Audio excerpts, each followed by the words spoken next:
Hotshot looks at a movie.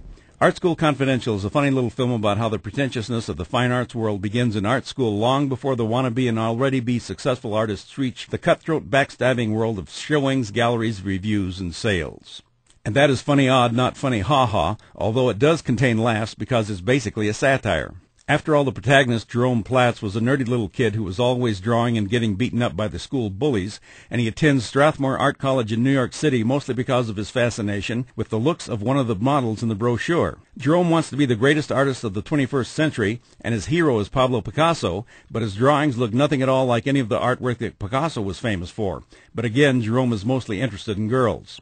So Jerome is not so much discouraged as inspired when one professor, played by John Malkovich, says on the first day of class, only 1 out of 1/100th of you will ever make it as an artist. Most of Jerome's inspiration, however, shows up in the beautiful form of Audrey, played by Sophia Miles, the model in the brochure, when she comes to the class strips naked and poses for the students.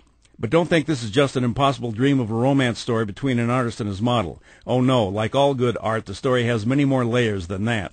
For example, there's a new student who shows up named Jonah, who appears to be more observant than productive, and when his simplistic pieces begin to receive more praise than Jerome's more detailed and complex drawings, they develop a competitive rivalry, especially when Audrey becomes more attracted to Jonah than to Jerome.